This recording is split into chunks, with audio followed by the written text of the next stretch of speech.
काजल बेटा कैसी है तू? तेरे ससुराल में सब लोग ठीक तो है ना? रजत तेरा ख्याल रखता है या नहीं? हाँ मम्मी, सब लोग बहुत बढ़िया है, मेरा बहुत ख्याल रखते हैं। मेरी सास मुझे ज्यादा काम भी नहीं करने देती और रजत भी मेरे साथ बहुत अच्छे से रहते हैं।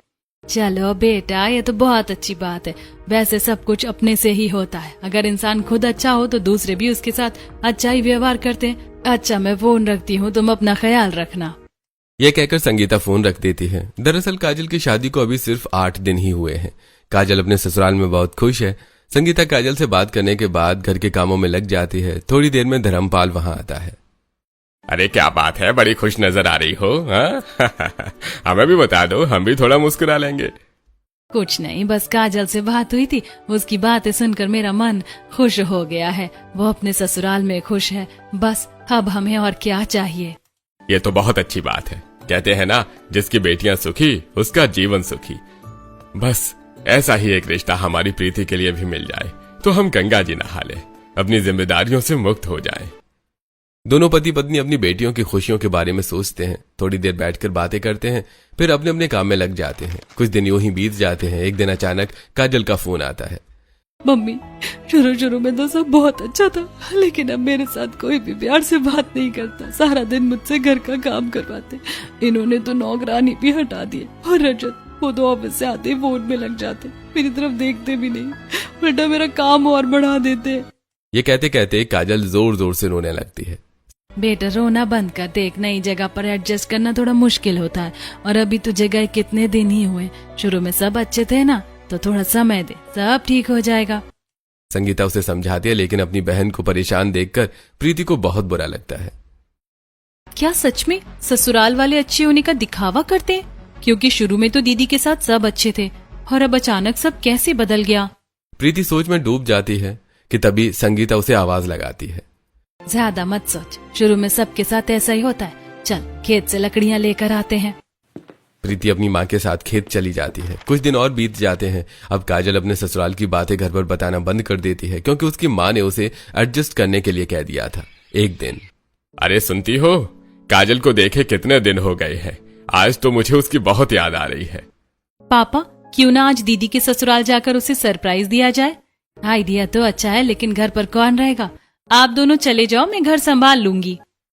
संगीता और धर्मपाल काजल से मिलने का प्लान बनाते हैं। दोनों तैयार होकर उसके ससुराल पहुंचते हैं, लेकिन वहां जो देखते हैं उसे देखकर उसके पैरों तले जमीन खिसक जाती है। काजल आंगन में धूप में बैठी ढेर सारे बर्तन साफ कर रही होती है। उसका पूरा शरीर पसीने से भीगा हुआ है।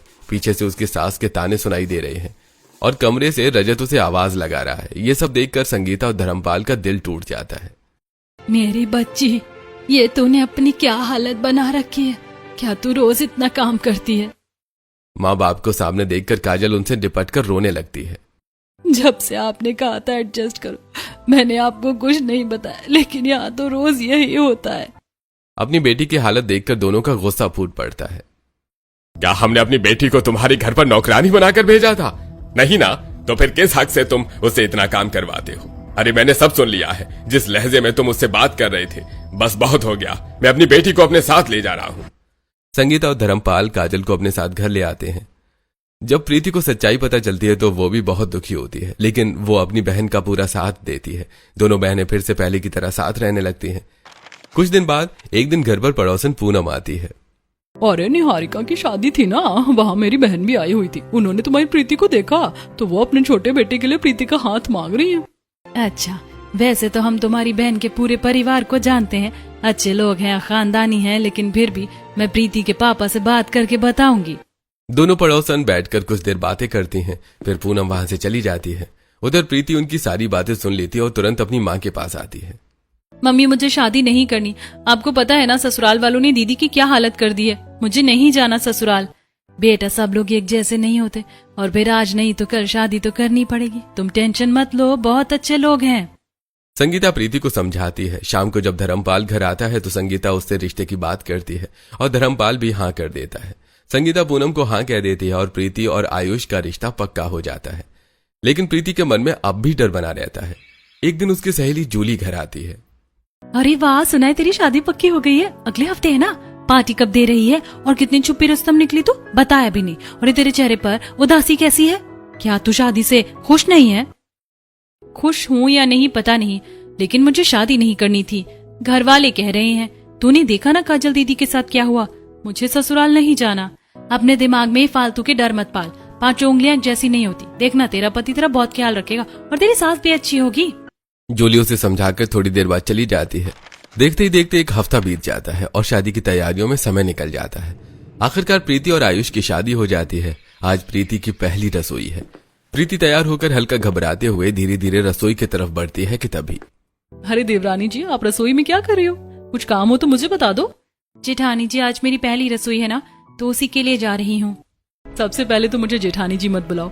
मैं तुम्हारी बड़ी बहन जैसी हूँ। मुझे दीदी कह सकती हो या नाम से बुला सकती हो। और दूसरी बात, कोई पहली रसोई नहीं बनानी है। तुम अभी नई नई दुल्हन हो, आराम करो, अपने पति के साथ समय बिताओ। ये काम तो पूरी उम्र चलता रहेगा। इतने में सरला वहां आ जाती है।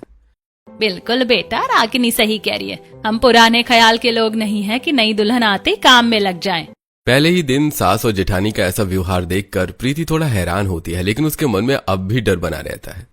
मुझे पता है, शुरू में सब अच्छा बनने का दिखावा करते हैं, असल में कोई अच्छा नहीं होता। रागिनी प्रीति को कमरे में भेज देती है और खुद सारा खाना बना लेती है। आज तो सूजी के हलवे में अलग ही स्वाद आ रहा है। मुझे तो बहुत अच्छा लगा। रागिनी थोड़ा और देना। पापा, स्वाद तो आएगा ही ना। आज हलवा हमारी छोटी बहू ने बनाया है, मतलब उसके हाथ लगे हैं।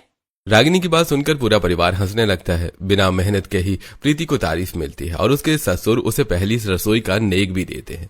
दूसरी तरफ पड़ोस में पिंकी के छोटे बेटे की बहू वर्षा इस भयंकर गर्मी में घर के सारे कामों में लगी रहती है, जबकि उसकी जेठानी मोनिका दिन भर पार्टियों में व्यस्त रहती है। वर्षा रसोई में खाना बना रही होती है कि तभी। कहाँ गई बहू? कब से कह रही हूँ मुझे ठंडा पानी दे। देख तो बाहर कितनी गर्मी है। आजकल तो बाहर जाना मतलब आफत मोल लेना हो गया है। वर्षा जल्दी से रसोई का काम छोड़कर अपनी सास को पानी देती है। तभी। वर्षा, तुमने कल ये कपड़े धोए थे, तुम्हें दिखता नहीं? मेरी ये ड्रेस हाथ से धोनी थी और तुमने इसे बाकी कपड़ों के साथ मशीन में डाल दिया। मेरी पूरी ड्रेस खराब हो गई। इतनी महंगी ड्रेस थी, तुमसे एक भी काम ढंग से नहीं होता। दीदी, पता नहीं कैसे किसी कपड़े का रंग आपकी ड्रेस पर चढ़ गया। आप इसे अलग रख दीजिए। मैं कोशिश करूंगी रंग छुड़ाने की और आगे से ध्यान रखूंगी। बेचारी वर्षा दिन भर सारा काम करती है और ऊपर से सास और जेठानी के ताने भी सुनती है। फिर भी वो कभी पलट कर जवाब नहीं देती। शाम को जब उसका पति शिवम कमरे में आता है तो वर्षा उससे बात करने की कोशिश करती है। आपको पता है आज क्या हुआ? मैंने जो कपड़े वॉशिंग मशीन में डाले थे, गलती से किसी कपड़े का रंग दीदी की ड्रेस पर चढ़ गया, तो वो मुझ पर बहुत गुस्सा कर रही थी। वर्षा बात कर रही होती है, लेकिन शिवम का पूरा ध्यान फोन में होता है। आप जब से आए हो फोन में लगे हुए हो, मेरी तरफ तो आप ध्यान ही नहीं देते। वर्षा गुस्से में उसका फोन हाथ से ले लेती है।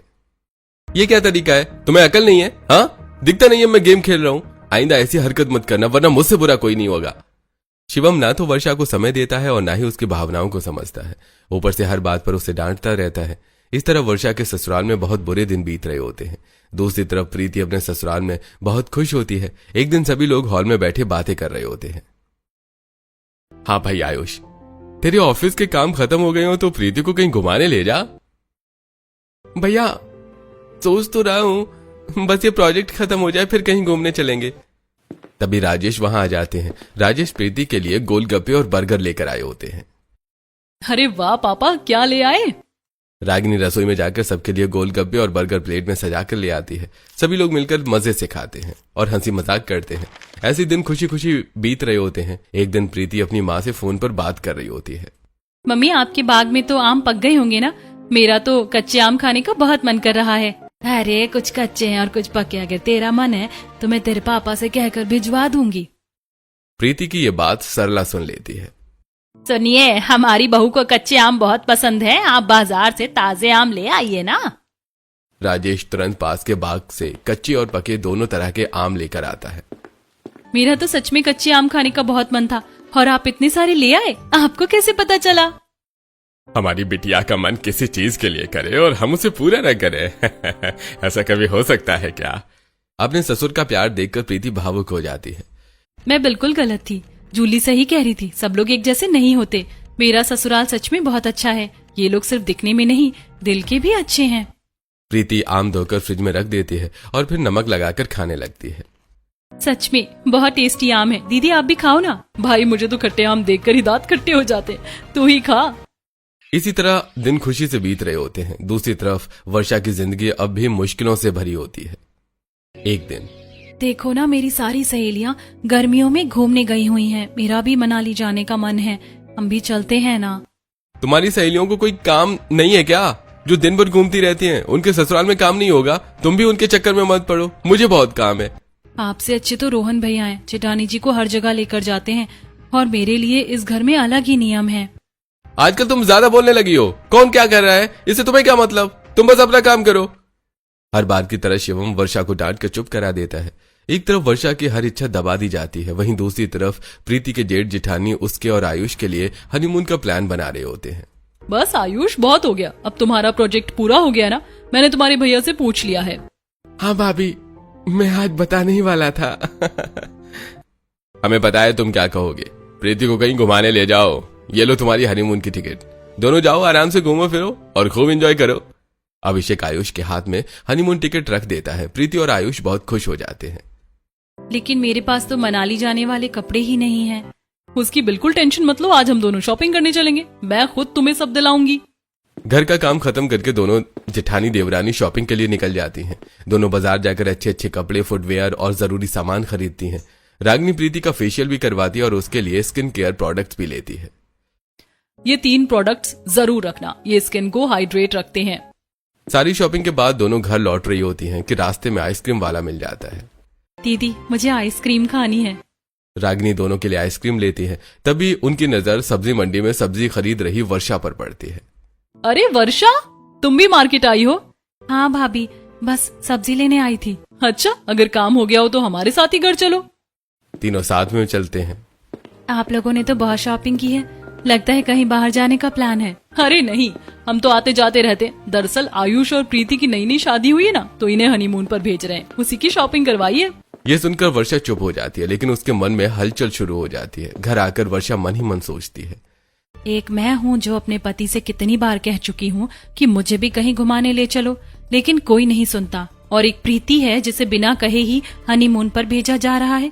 उसकी जेठानी उसका कितना ख्याल रखती हैं। काश ऐसा ससुराल सबको मिले।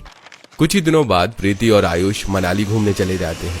वहां दोनों खूब एंजॉय करते हैं, फोटो खिंचाते हैं, वीडियो बनाते हैं। प्रीति अपनी तस्वीरें इंस्टाग्राम पर पोस्ट करती है, वर्षा भी वो तस्वीरें देखती है। दोनों साथ में कितने अच्छे लग रहे हैं, देखो कैसे घूम रहे हैं। मैं तो बस सोचती ही रह जाऊंगी मेरे नसीब में कहाँ है ये सब। उधर शाम हो जाती है। आज वर्षा की तबीयत भी ठीक नहीं होती।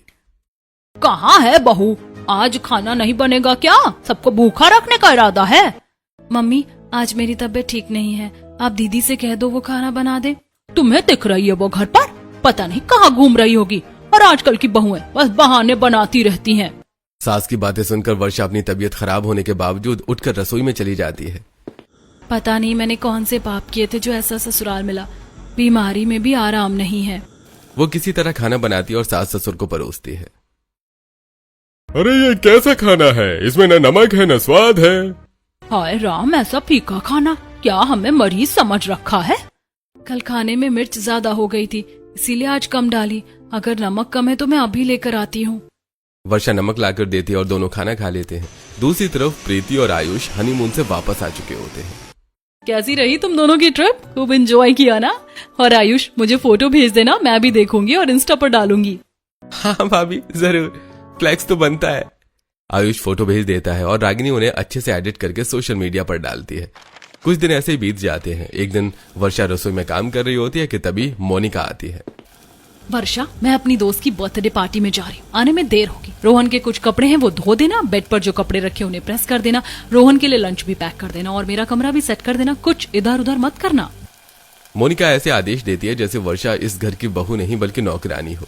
वर्षा चुपचाप सिर झुकाकर हाँ कह देती है। वर्षा पहले रसोई का काम खत्म करती है, फिर पूरे घर का काम करती है। उधर शिवम आज ऑफिस से जल्दी आ जाता है, कमरे में जाकर कपड़े बदलता है, फिर फोन चलाने लगता है। तभी वर्षा, मेरी हेडफोन कहाँ है? मिल नहीं रही। तुम्हें 1000 बार कहा है कि मेरी चीजें इधर उधर मत किया करो, जल्दी आकर ढूंढो। वर्षा रसोई में दौड़कर कमरे में आती है और देखती है कि शिवम ने पूरा कमरा खुद ही फैला रखा है। हे भगवान, अभी तो मैंने सफाई की थी और आपने फिर से पूरा कमरा फैला दिया। ये देखिए, टेबल में ही तो रखी थी आपकी हेडफोन। ज्यादा बातें मत बनाओ, पूरा दिन घर में ही फ्री हो, बैठी रहती हो। वर्षा कुछ नहीं कहती, चुपचाप सब सुन लेती है। अभी उसने पूरा घर साफ किया था, फिर से कमरे की सफाई में लग जाती है। काम करते करते शाम के 5 बज जाते हैं। थोड़ी देर आराम कर लेती हूँ, आज तो बहुत थक गई हूँ। वर्षा को लेटे हुए मुश्किल से 5-10 मिनट ही हुए थे कि तभी वर्षा कहाँ चली गई?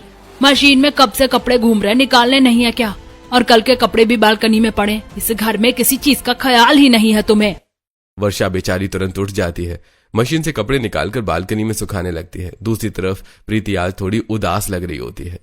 क्या हुआ? तुम्हारी तबीयत तो ठीक है ना? आज चेहरा थोड़ा उतरा हुआ लग रहा है। कुछ नहीं दीदी, बस सिर में हल्का दर्द है और कमरे में थोड़ा घुटन भी लग रही है। अरे पहले बताया होता। चलो बालकनी में चलते, वहाँ ठंडी हवा चल रही है, मम्मी भी वहीं बैठी हैं, मैं तुम्हारे सिर में तेल लगा देती हूँ। दोनों बालकनी में आ जाते हैं। रागिनी प्यार से प्रीति के सिर में तेल लगाने लगती है। उधर सरला रसोई में जाकर तीनों के लिए गर्मा गर्म चाय बनाने लगती है। वर्षा दूर से ये सब देख रही होती है। कितनी किस्मत वाली है प्रीति, कैसा अच्छा ससुराल मिला है इसे। इसकी जेठानी से बहन की तरह प्यार करती है, जेठ बड़े भाई की तरह है, और सास तो जैसे माँ है पापा हो। काश ऐसा ससुराल सबको मिले। इतने में सरला चाय लेकर आती है। लो गर्मा गर्म चाय, प्रीति बहू चाय पियो, सिर दर्द भी ठीक हो जाएगा। सास की बात सुनकर दोनों बहुएं हंसने लगती हैं। उधर वर्षा फिर मन ही मन में सोचती है, एक मेरी सास है जो काम के अलावा बात ही नहीं करती, और एक सरला आंटी है जो अपनी बहू को इतना प्यार करती हैं। समय यूं ही बीतता रहता है और एक दिन, यार एक मैं हूँ जो जल्दी ऑफिस से फ्री होने की सोचता रहता हूँ, और एक तुम हो मेरे आने के बाद भी काम में लगी रहती हो। लगता है तुमने शादी मुझसे नहीं घर से की है। ऐसी बात नहीं है पतिदेव, मैं भी आपका इंतजार करती हूँ, लेकिन काम भी जरूरी है ना। अरे कोई काम जरूरी नहीं है, तुम जल्दी से तैयार हो जाओ, आज तुम्हारे लिए मैंने एक सरप्राइज प्लान किया है। सरप्राइज सुनते ही प्रीति का चेहरा खिल उठता है। वो जल्दी से तैयार होती है और दोनों घूमने निकल जाते हैं। दोनों एक खूबसूरत रेस्टोरेंट में पहुंचते हैं जहां आयुष पहले से ही खास सजावट कर चुका होता है। क्या सच में ये सब तुमने मेरे लिए किया है? हाँ नहीं तो क्या, तुम मेरे लिए इतनी खास हो कि मन करता है कि सारी खुशियां तुम्हारे कदमों में रख दूं। दोनों प्यार से खाना खाते हैं, थोड़ी शॉपिंग करते हैं और फिर घर लौट आते हैं। घर के दरवाजे पर खड़ी वर्षा उन्हें देख लेती है। कितना अच्छा पति है इसका, हर वीकेंड इसे घुमाने ले जाता है, शॉपिंग भी कराता है। और एक मेरा पति है जो ये भी नहीं पूछता कि मुझे क्या चाहिए। तभी पिंकी की आवाज आती है, पूरा दिन दरवाजे पर खड़ी रहेगी क्या? लोगों को ही देखती रहेगी। और ये क्या मुंह खुला है? कितनी बार कहा है घर की बहू है, घूंघट में ही अच्छी लगती हैं। एक तरफ वर्षा की जेठानी है तो पूरा दिन घर से बाहर रहती है, अपने दोस्तों के साथ पार्टी करती है और जैसा उसका मन वैसे कपड़े पहनती है। लेकिन दूसरी तरफ वर्षा है जिसे घर में भी घूंघट में रहने के लिए कहा जाता है। पता नहीं ये नियम सिर्फ वर्षा के लिए ही क्यों है। वो चुपचाप अंदर चली जाती है। कुछ दिन बाद प्रीति अपने ससुराल वालों के साथ डिनर कर रही होती है कि अचानक उसे उल्टी आ जाती है। बहू क्या हुआ? बेटा तू ठीक तो है ना? मैंने कहा था ना इतनी गर्मी में ज्यादा काम मत करो, देखो हो गई ना तबीयत खराब। अरे बातें बाद में करना, पहले डॉक्टर को बुलाओ। हाँ पापा, मैं अभी डॉक्टर को फोन करती हूँ। पक्का नजर लग गई है? मम्मी इसकी नजर उतारो। पूरा परिवार प्रीति के आसपास इकट्ठा हो जाता है। कोई पानी पिलाता है, कोई सिर दबाता है। थोड़ी देर में डॉक्टर नेहा आती है और प्रीति को चेक करती है। डॉक्टर सब ठीक तो है ना? घबराने की बात नहीं है, बल्कि खुशखबरी है, आप दादी बनने वाली हैं। ये सुनते ही घर में पूरे खुशी की लहर दौड़ जाती है। वाह, मैं ताई बनने वाली हूँ। और मैं ताऊ जी और मैं पापा। पूरा परिवार खुशी से झूम उठता है। मिठाइयां बांटी जाती हैं। अब प्रीति का पहले से भी ज्यादा ख्याल रखा जाने लगता है। उसे बिल्कुल राजकुमारी जैसा ट्रीटमेंट मिलता है। दूसरी तरफ वर्षा को चलते चलते चक्कर आ रहे होते हैं और उसका भी मन घबरा रहा होता है। कैसे बीमारों की तरह चल रही है तू, और ये इतना खाना कैसे बचा हुआ है? मम्मी पता नहीं कुछ दिनों से कमजोरी सी महसूस हो रही है, कच्चा मन हो रहा है और चक्कर भी आ रहे हैं। खाना खाने का मन ही नहीं करता। कहती रहती हूँ ना ज्यादा बाहर का मत खाया करो, लेकिन तुम्हें तो शिकायत रहती है कि मेरे लिए ये नहीं लाते वो नहीं लाते, और खुद मंगा कर खा लेती हो। पिंकी एक बार भी ये नहीं सोचती कि उसके पीछे कोई और वजह भी हो सकती है। उल्टा वर्षा को ही सुना देती है। ऐसे ही 1-2 दिन बीत जाते हैं, लेकिन एक दिन जैसे ही वर्षा अपने कमरे में बेड से उठकर चलती है, अचानक चक्कर खाकर गिर जाती है और बेहोश हो जाती है। पहले तो घर वाले पानी के छींटे डालकर उसे उठाने की कोशिश करते हैं, लेकिन बाद में शिवम डॉक्टर को बुलाता है। डॉक्टर क्या हुआ मेरी वाइफ को? इसने जरूर कुछ उल्टा सीधा खा लिया होगा, इसी वजह से ये सब हुआ है। नहीं, ऐसी कोई बात नहीं है, दरअसल आपकी वाइफ प्रेग्नेंट है। ये सुनकर सभी की खुशी तो होती है, लेकिन पिंकी के चेहरे पर चिंता आ जाती है। अब घर का काम कौन करेगा? कुछ देर बाद डॉक्टर चली जाती है। वर्षा को भी होश आ जाता है, लेकिन प्रेग्नेंट होने के बावजूद उसके साथ व्यवहार में कोई बदलाव नहीं आता। उसे पहले की तरह ही सारा काम करवाया जाता है। उसकी सेहत या उसकी क्रेविंग का कोई ध्यान नहीं रखा जाता। दूसरी तरफ प्रीति घर में बैठी होती है। पापा मेरा आम खाने का मन कर रहा है। ये सुनते ही राजेश तुरंत बाजार जाता है और 5 किलो आम लेकर आ जाता है। अरे पापा इतने सारे आम। बेटा, तेरा जो मन करे तू मुझे बता देना। कहते हैं ना, जो खाने का मन करता है वो बच्चे का मन होता है। सब लोग मुस्कुराने लगते हैं। प्रीति आराम से बैठकर आम खाती है। उसकी सास खुद उसे आम छील छील कर दे रही होती है। पूरा परिवार उसका बहुत ख्याल रख रहा होता है। कुछ दिन यूं ही बीत जाते हैं। एक दिन रागिनी और प्रीति शाम को वॉक पर जाती है। वहां उन्हें वर्षा मिल जाती है। अरे वर्षा, तुम अकेली आई हो? तुम्हारी जेठानी नहीं आती तुम्हारे साथ? नहीं, उनके पास टाइम ही नहीं होता। अच्छा कोई बात नहीं, लेकिन तुम भी तो प्रेग्नेंट हो, थोड़ा अपना ख्याल रखा करो। देखो कितनी दुबली हो गई हो, आंखों के नीचे काले घेरे भी आ गए हैं। ख्याल तो रखती हूँ, लेकिन घर का सारा काम मुझे ही करना पड़ता है। ये सुनकर प्रीति हैरान रह जाती है। क्या? तुम्हारे साथ तो तुम्हारी सास और जेठानी भी हैं। क्या वो लोग काम में हाथ नहीं बटाते? बस ऐसा ही है, मम्मी जी तो काम करती नहीं और जेठानी घर पर रहती नहीं, तो सब कुछ मुझे ही संभालना पड़ता है। वर्षा की हालत जानकर प्रीति को बहुत अजीब लगता है, लेकिन दूसरे के घर में मामले में वो कर भी क्या सकती है। तीनों अपने अपने घर लौट जाती हैं। कुछ दिन बाद रागिनी अपने मायके गई होती है और प्रीति अकेले वॉक पर आती है। वहीं वर्षा भी मिलती है, लेकिन आज उसके चेहरे पर अलग ही उदासी होती है। वर्षा, क्या हुआ? मुझे ऐसा क्यों लग रहा है कि तुम रो रही थी? प्रीति के प्यार से पूछने पर वर्षा फूट फूट कर रोने लगती है। जब से मैं इस घर में आई हूँ, मुझे ससुराल वालों का प्यार नहीं मिला।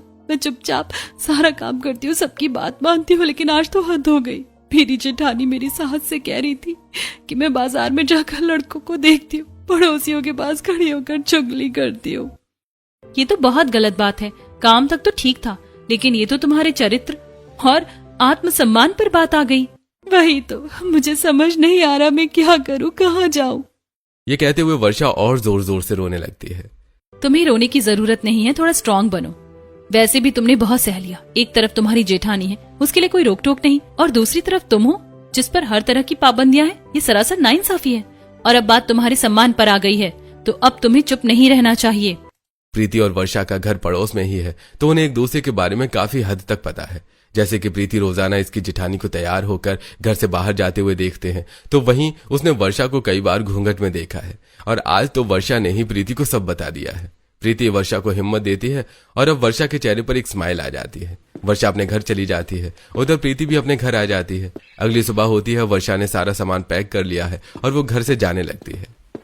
कहाँ जा रही हो महारानी, और किससे पूछ कर जा रही हो? बस बहुत हो गया। आप लोगों ने बहुत कह दिया और मैंने बहुत सुन लिया, लेकिन अब और नहीं। मैं अपने मायके जा रही हूँ। जिस घर में मेरी इज्जत नहीं है, मैं वहाँ 1 मिनट भी रहना पसंद नहीं करूंगी। प्रीति की बातों से वर्षा को इतनी हिम्मत मिलती है कि वो अपने ससुराल वालों के खिलाफ जाकर घर छोड़ने का फैसला ले लेती है। देख लेना, तो अपनी मर्जी से जा रही है, कल को वापस भी खुद आएगी, हम लेने नहीं आएंगे। हाँ बिल्कुल, मुझसे ये उम्मीद मत करना कि मैं तुम्हें लेने आऊंगा। और वैसे भी अगर भाभी कुछ कह रही हैं तो वो झूठ थोड़ी कह रही होंगी। उल्टा अपनी गलती मानने के बजाय तुम घर छोड़कर जा रही हो। कौन सच बोल रहा है और कौन झूठ, ये तो मुझे समझ आ गया। जब आप लोगों को मुझ पर विश्वास ही नहीं, तो मैं कुछ समझाना भी नहीं चाहती। वर्षा पहली बार अपने ससुराल वालों को जवाब देती है और इस तरह घर छोड़कर चली जाती है। दरअसल वर्षा अपने मायके नहीं बल्कि प्रीति के घर जाती है। प्रीति चुपके से उसका बैग पकड़ती है और उसे अपने घर में रख लेती है, लेकिन उसके ससुराल वालों को लगता है कि वो अपने मायके गई है। वर्षा के जाने के बाद पूरे घर की जिम्मेदारी पिंकी पर आ जाती है। कहाँ मर गई वर्षा? आज खाना किस वक्त बनाएगी? कितनी भूख लग रही है। जैसे ही पिंकी रसोई में जाती है, वहां कोई नहीं होता। दरअसल रोज रोज वर्षा को हुक्म देने की इतनी आदत हो गई थी कि खुद से एक गिलास पानी लेना भी उनके बस की बात नहीं रही। अरे वो महारानी तो घर छोड़कर चली गई, आज तो खाना मुझे ही बनाना पड़ेगा। हर बार की तरह मोनिका तो अपनी सहेलियों के साथ पार्टी में गई होती है। घर पर सिर्फ पिंकी और सुदेश होते हैं। इतनी गर्मी में पिंकी को खाना बनाने की आदत नहीं होती, लेकिन भूख लगी है तो बनाना ही पड़ता है। खाना बनाने के बाद वो इतनी थक जाती है कि उसका खाने का भी मन नहीं करता। फिर भी थोड़ा बहुत खाकर वो सो जाती है। उठकर देखती है तो पूरा घर बिखरा पड़ा है और आज वर्षा घर पर नहीं है। तभी मोनिका पार्टी से वापस आती है। मोनिका बहू, देख सारा घर कितना फैला हुआ। सुबह का खाना तो मैंने बना लिया था, लेकिन अब डिनर तुम देख लेना और सबसे पहले कपड़े धो दो और घर भी साफ कर देना। ओ मम्मी जी, आपको क्या लगता है मैं वर्षा हूँ? मैं क्या उसकी तरह आपकी सारी बातें मानती रहूंगी? मुझसे नहीं होगा एक भी काम। अगर काम करवाना है तो नौकरानी रख लीजिए, वरना खुद कर लीजिए। मोनिका पिंकी को पलटकर जवाब देती है। पिंकी को एहसास होता है आज तक वर्षा ने मुझे एक बार भी उल्टा जवाब नहीं दिया, और ये मोनिका जिसे मैं हर वक्त सपोर्ट करती हूँ आज मुझे ही जवाब दे रही है। मोनिका के मना करने पर सारा काम पिंकी को खुद करना पड़ता है। ऐसे 2-4 दिन बीत जाते हैं और इन्हीं दिनों में से इन्हें एहसास हो जाता है कि वर्षा के बिना ये घर नहीं है। अब शिवम को भी उसकी कमी महसूस होने लगती है। दूसरी तरफ प्रीति के घर में वर्षा का बहुत अच्छे से ख्याल रखा जा रहा था। जैसे प्रीति का ध्यान रखा जा रहा है वैसे ही वर्षा का भी रखा जाता है। राजेश दोनों के लिए खट्टी मीठी चीजें लेकर आते हैं। रात को केसर वाला दूध दिया जाता है और रागिनी उनके साथ बैठकर बातें करती है। सच में मैंने इस प्यार को बहुत मिस किया। मेरी जेठानी तो कभी 5 मिनट भी मेरे पास बैठकर ये नहीं पूछती थी कि मैं ठीक हूँ या नहीं, और मेरी सास, उन्हें तो सिर्फ काम से मतलब था। सच में प्रीति, तेरा ससुराल बहुत अच्छा है। काश ऐसा ससुराल सबको मिले। प्रीति को यह सुनकर बहुत खुशी होती है। दोनों आपस में बातें करने लगती हैं। उधर वर्षा के ससुराल में सब लोग उसे याद कर रहे होते हैं। मम्मी, मुझे लगता है गलती हमारी थी। हमने भाभी की बात पर विश्वास करके वर्षा को गलत समझा और उसकी बात भी नहीं सुनी। हाँ बेटा, तू सही कह रहा है। देख वर्षा कैसे घर संभाल रही थी और उसके जाने के बाद ये घर कैसे बिखर गया। हमसे बहुत बड़ी गलती हो गई। मैंने अपनी सीता जैसी बहू पर शक किया और उसकी कभी कदर नहीं की। मम्मी, वर्षा के बिना मुझे इस घर में बिल्कुल भी अच्छा नहीं लग रहा है। प्लीज उसे वापस बुला लो। पूरा परिवार वर्षा की कमी महसूस करता है और पिंकी उसे वापस लाने का फैसला लेती है। बेटा, गलतियां इंसान से ही होती हैं। तू वर्षा के मायके जाकर उसे ले आ, उससे माफी मांग लेना, और जब वो घर आ जाएगी तो मैं भी उससे माफी मांग लूंगी। हाँ मम्मी बिल्कुल सही कह रही है। जाने अनजाने में मुझे बहुत बड़ी गलती हो गई। मैंने जो अपनी आंखों से देखा उसे गलत तरीके से कहा, लेकिन इसका मतलब कुछ और भी तो हो सकता है। पर उस वक्त वो हम में से किसी को समझ में नहीं आया। लेकिन आज वर्षा के जाने पर हम सबको उसकी कमी महसूस हो रही है। वर्षा ने हमेशा मेरी बड़ी बहनों की तरह आदर सम्मान दिया, लेकिन मैं उसे बदले में कुछ नहीं दे पाई। पर अब मैं अपनी गलती सुधारना चाहती हूँ।